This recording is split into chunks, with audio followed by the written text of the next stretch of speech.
I'll take scotch and soda. You will, eh? I know that. You what? Your fairy godmother always watches over you. I got an uncle I'm not sure of. I know that. Now, go ahead. Let me... I know how you make people laugh. You do, huh? Yes, I certainly... How? This is the way. Take your time. He's wrong. This is the way. Do that again. Do that again. It took. He's wrong. Now, this is the way, isn't it? Okay. Pardon me. Who started this thing here? Wait a minute. Come on, yeah. Okay. They were a hit in vaudeville shows such as A Night in Venice, and in 1930 made their first screen appearance in the Fox production Soup to Nuts. He worked on and off with Ted, calling the act Three Lost Souls, The Racketeers, and The Southern Gentlemen, as well as the Three Stooges.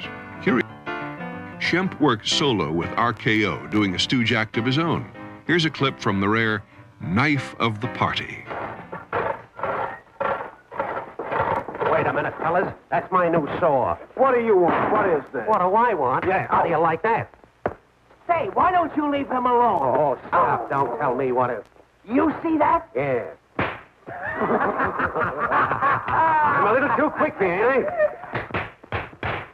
Now, wait a minute, fellas. That's no way to open coconuts. Give me that. Why don't you use your heads? Come on, get together here. Right into it, boys. For old glory. Now, wait a minute. I got the piece I want. I was wondering if y'all could tell me where I could find Mr. Gallagher. What you want Mr. Gallagher for? Well, I'd kind of like to talk to him about that 7 pound. About the 7 pounds. Hallelujah. Hallelujah. Come here. Okay, boss. Listen, fellas, what's the matter? We're going to have an audition. An audition? No, an audition. You heard me. See that girl that went upstairs? Yeah. We're going to give it a brush off. Oh, the brush off. Yeah. Same instrument. No, we're going to sing. Oh, you never know. That's it. Just what you You start with me. I'll break That was a B flat. Yeah. Sing it. Yeah. What do you know about music? You're talking to one of the best musicians in the country. How are you in the city? Oh, you boy. Listen, I'm wrong. We're not going to sing it. We're going to play it. Get the instrument. You heard me, didn't you? Well, we could sing it. You know on the board, We don't you? sang, Get organized now. Come on, get the jazz. Get organized. Okay. Ready? Right. Stop. Everything's all right, isn't it? Yeah. We're going to count off.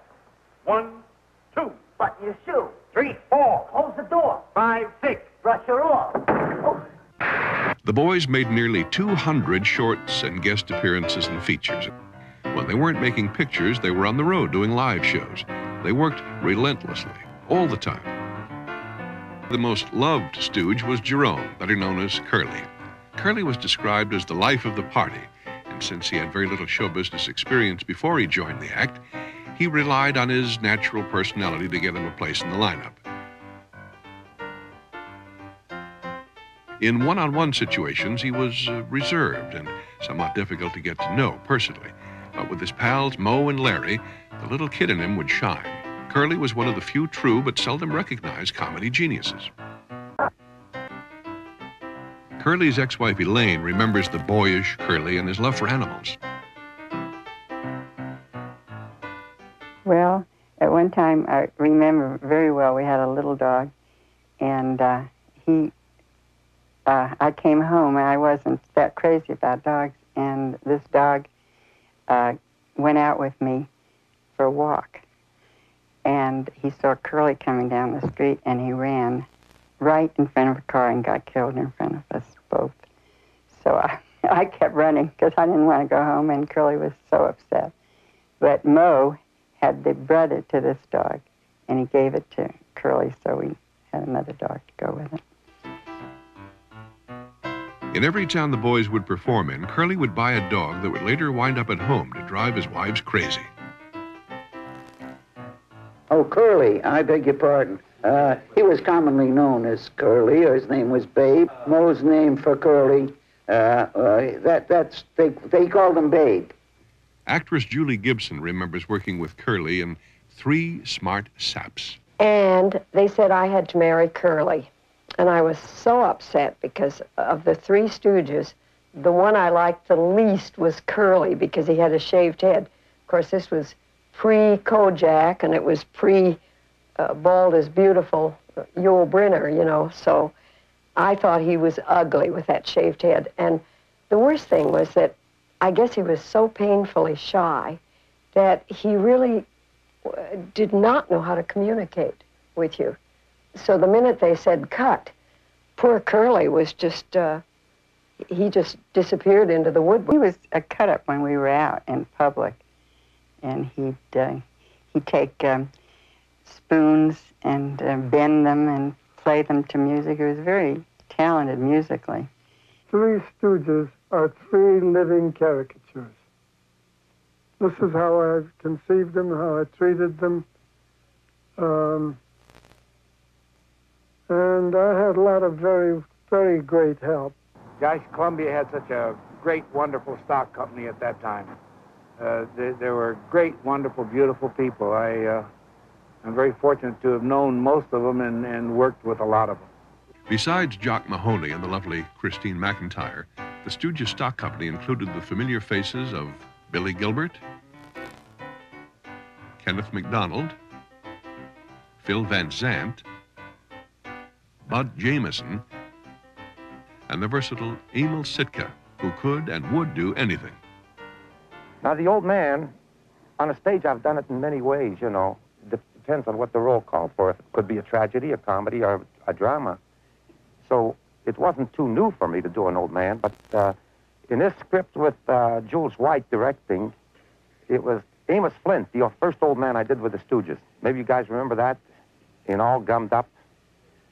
Now, as the guy was making me up, I could feel that I was getting older and older and older, and my gosh, I had to be snappy and sassy and whatnot, and I felt it like it, and somehow, reading the script, I knew how it should fit in. I had to be cantankerous and somebody that should get slapped in the mouth or hit in the face, and I fit in with the Stooges, and this is the one time that Jules White let me do it the way I came on. Bridless Groom, that was under Ed Burns, entirely different director, entirely different approach. He allowed me to create the character, or he would give me a lot of leeway. How would you do it, Emil? And I would come up, because on a stage I did that many times. So when these Stooges start wrecking my house, and all I'm supposed to do is perform a wedding ceremony with dignity and get my cash and let them get out of there, that one line, I guess I put all the feeling I had. Hold hands, you birds. Or hold hands, you lovebirds. Hold hands, you lovebirds. People think it might have been like a circus or something like that. It wasn't. It was more like an operating room.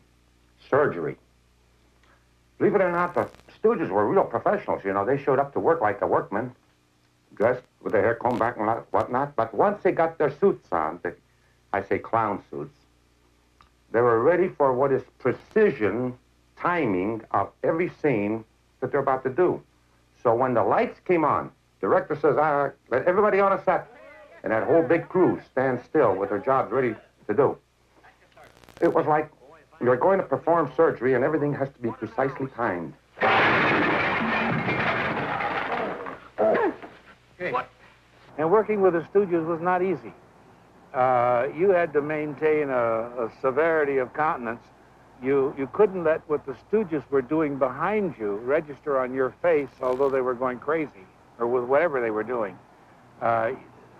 You had to be straight, and the boys could do anything that they were marvelous.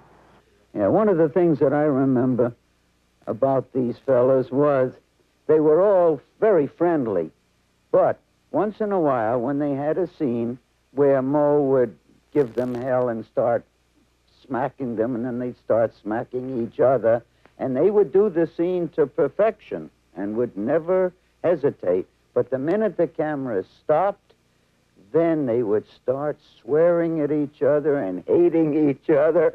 I thought they were going to kill each other at times, you know. But sometimes maybe a door was narrower than they planned to go through. Maybe sometimes the window that they were going was not quite the size. So some things would happen. And then what would take place is an argument between the Stooges. And if you think they talked like they did on the screen, you're mistaken. They used the saltiest language you ever heard. And between them, it was funnier to watch them argue about who should go first before they go through the door so that someone didn't get caught on the doorknob or whatever. or who did the right thing. That argument sometimes would go on for 5, 10 minutes. Of course, they worked it out, but it was funny to watch. They usually had the slaps and the pokes and all the good things going. And if you didn't rehearse them and you didn't, it's like choreographing a dance. Everything has to come on a cue. And you don't pull anything out of the woodwork as a surprise, because if you did, somebody got hurt. And that's not the name of the game. And as you know, they were so physical that it's very easy to get hurt. Why don't you tell me? What? Get out. Let him alone. Oh, man. There. But the sound effects are not in place when you're shooting. I'm doing a scene for the first time where I light a cigar. I almost did something like I'm doing here. I put the match in and try to light it with a cigar. But rock comes through the window. The telephone rings. I'm supposed to hear the crash of the window, feel the rock hit my foot, and do something with the telephone, all kind of sounds. And there are no sounds. I don't hear the rock come through. I don't feel the thing hit me on the foot. It's not a real rock. It's made out of sackcloth or something. And so I have several different sounds to contend with. Pretend that the phone rings and answer as if I heard it ring and it's not ringing. A window doesn't crash and so on. So it took a lot of timing to do. We had a young man named Joe Henry, Henrie, who was pretty close to being a genius in sound effects. And he loved the Stooges and expended enormous time and effort in getting the sound effects that I believe had a great deal to do with the success of the Stooge films. He would experiment endlessly with such things as musical saws, bass drums. He would roll drums, oil drums across the cement floor to give a certain kind of rumble and pluck violin strings and make these odd sound effects. And then in editing them in, he displayed great patience and great skill. Joe Henry, the Three Stooges owe a very great deal to an unsung hero, sound effects editor, and later head of the sound effects department at Columbia, Joe Henry. Real pies were not used. They had several disadvantages. One, they'd spoil during a long, hot day's shooting. Two, they'd stain everything they came in contact with. And three, they wouldn't stand up to being thrown. Ray Hunt, who was a marvelous comedy prop man, he was the prop man on all of the Columbia two-reelers for as far back as I can remember. He used to concoct them out of a mixture of shaving cream and other things. Now, the shaving cream, for one thing, washed clean, didn't stain. Pies were generally thrown at short range. If you analyze one of the pie-throwing two-reelers, you'll find that almost all the hits were in extreme close-up. They're funnier, the closer the funnier, and the closer the more accurate the thrower was. Ray Hunt threw most of them. As I called him, our demon prop man. When Edward Burns or Elwood Ullman or any of the other great Stooges writers would work on a script, a lot of inspiration came from just having the boys around. I like to have the boys in on it. They seldom contributed much to structure. The structure was up to us. That would be Elwood Ullman and to me if I was writing it. But I love to have them reminiscing and telling about the things that had happened to them. Moe was very helpful. Moe was an intelligent man compared to Curly and Larry, who were not quite as intelligent. Moe had good comedy sense. I must say this for them. They were very helpful men. They tried anything that was possible to make the picture better. I've been a compulsive diary keeper, so I have the exact dates when a lot of these things happened. The diary said, walked on the set just in time to see Curly fold up. Well, that undoubtedly, no one knew it at the time, but that undoubtedly was the first of his strokes. I guess everyone assumed it was just a fainting spell. On his next to last film, Monkey Businessmen, it was an ordeal for everyone. We had to shoot his lines one line at a time. On the very next film he did, with Jules White as director, he passed out on the set, and that was obviously the stroke that disabled him, prevented him from doing any more work. With Curly's stroke forcing him to leave the act, a chapter ended on the world's biggest comedy act. Curly's untimely demise faced the boys with a tremendous decision: who to replace him. Re-enter Shemp Howard. And why not? He was brother to both Moe and Curly, had been with them originally, knew all the routines, and had actively been featured in comedies since he left the act in the early 30s. Very quickly and without much fanfare, they made the transition from Curly back to Shemp in 1946. Oh, in Bridleless Groom, there was a scene that required Christine McIntyre to slap Shemp around. Well, Christine was a real lady, which to me added a dimension to the Roughneck Stooges. She had a degree in music from a music college in Chicago, and it was not in her nature to slap anyone around. But when it came to do the scene, she held back, and Shemp, after several poor takes, begged her to cut loose and really do it right. And she did. Shemp was the funniest of them all, in my estimate. He was the type that didn't tell you what he's going to do, just like Curly. But when the cameras turned on, he put in a lot of funny stuff, especially his own, that weren't in the script. The Stooges' popularity had not decreased, and all was well until death struck the Stooges again. On the way home from the fights, Shemp suffered a heart attack and died. Moe and Larry were once again faced with the decision of disbanding or replacing Shemp. The final 4 shorts featuring Shemp were filmed after his death using a double and stock footage, while Moe and Larry looked for a new Stooge. Comedian Joe Besser joined up in 1956, bringing his big sissy character to the Roughneck Stooges. In 1958, Columbia closed the doors on its shorts department, and it looked as though the Stooges were finished. But, due to the wonders of television, by 1959, the Stooges were on top once again. Don't look now, but I think we're about to be killed. In 1960, director Jules White put together several Stooge shorts featuring Curly, along with ventriloquist Paul Winchell, in what was one of their first feature films.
Joe DeRita, dubbed Curly Joe for his physical resemblance to Moe's brother Curly, joined the act in 1959.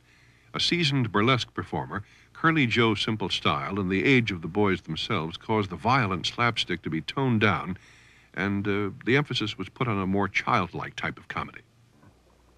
And let it dry. And it's really Simonized, is it? Watch this. Sure, it's Simonized. Look at that shine.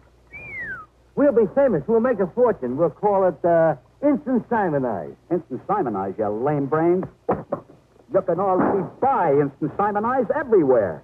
Instant Simonized? They thought of it, too? Simonized thinks of everything. Try Instant Simonized, another easy new way to brighten your day. From Simonized Company. The Three Stooges made a tremendous comeback and rejoined Columbia Studios for a series of feature films for the next 12 years. What was Joe DeRita like? He was also an established comedian before, so he had his way of delivery. And he was the type of fellow that the director left alone, more or less, especially with Ed Burns. And there were things that Joe DeRita sometimes didn't like to do. And Ed Burns was the type of director that would talk to the other actors and say how to get around that. I'd give you a little example of something there. We were shooting a picture outdoors, Newport Beach. I played a society man. And I had a wife with me. We approached the waiters, the Three Stooges, and Joe DeRita is supposed to give me a rough time, sort of insulting. And my part calls for me to slap his face. And then as he gets more insulting, I do it again. And then he challenges me to do it again, and I do it again. So each time should be a little harder. We don't. Camera runs, and we do the take. And of course, as Joe does whatever it is, and we say, oh, yeah, I dare you to do that again. Of course, no more, and then it's bang. Terrific take. They applaud. Ed Burns laughs, and they all, it's very good, very good.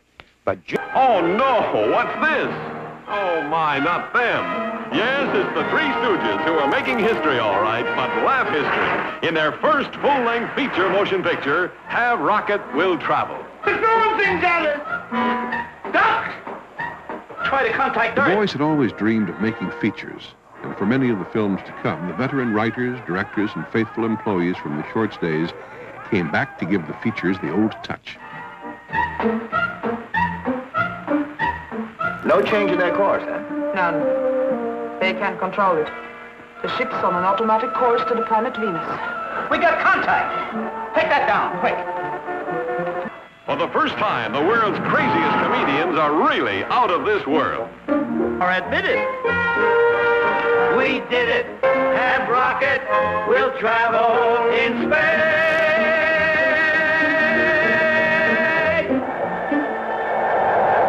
You are expected. Enter. A talking automobile. I am waiting. I am Larry. I am Mo.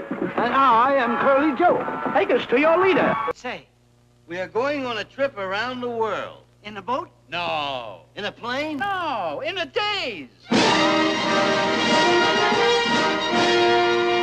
They're on the loose and on the run, and you get a passport to pandemonium.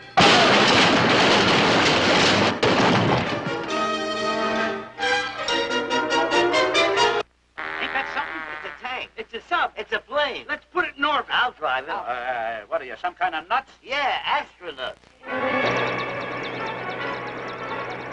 When the Three Stooges enter the race for space, everyone else runs for the hills. The first stop on their trip to the moon is a kooky spook house. Looks like a country club for zombies. You want to know?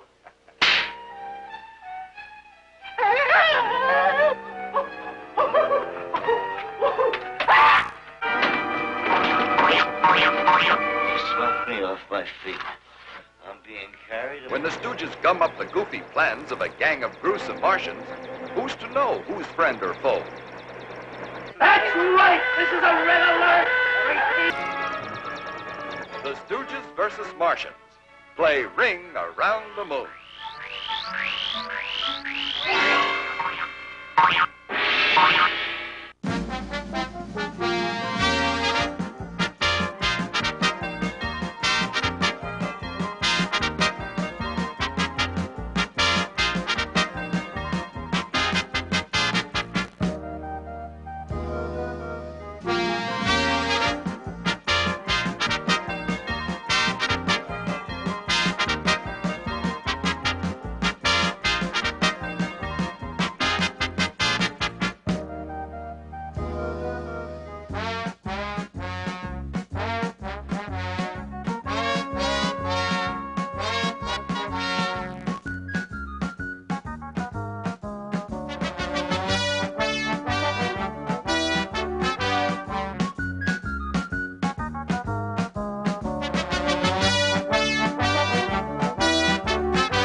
Believe me, fellas, if you take the straight and narrow, kids all over the world will look up to you.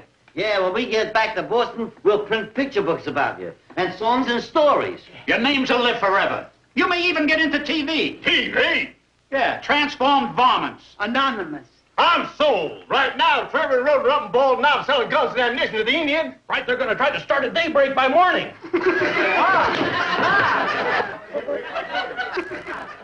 The boys were now in their late 60s and were working just as hard as ever, making personal appearances, doing television shows, and cutting up in public wherever they went.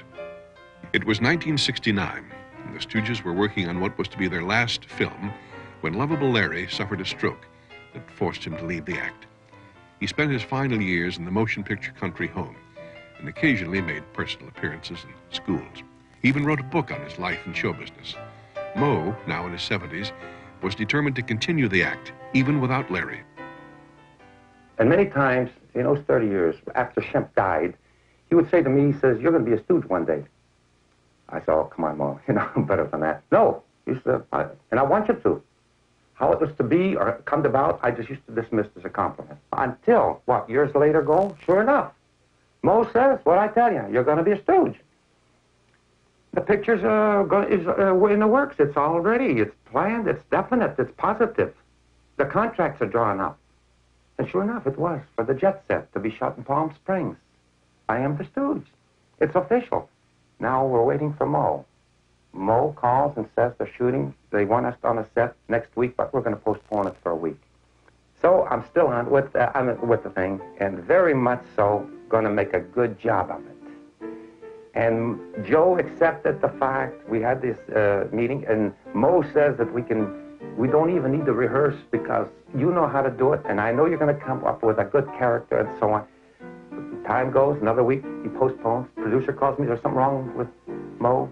I don't know, but I feel like maybe he should try to find out because he has a feeling something like Mo's wife calls me, puts it off another week and so on. Pretty soon another call comes. The Stooges is dead, meaning Mo died. Come to the funeral, Emo.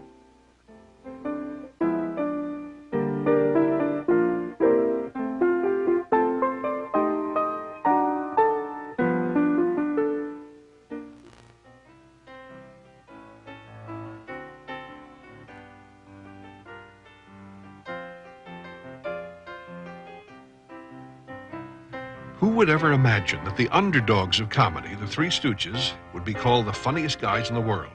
Although they never achieved widespread critical acclaim, they did succeed in accomplishing what they had always intended to do. They made people laugh. Frightening.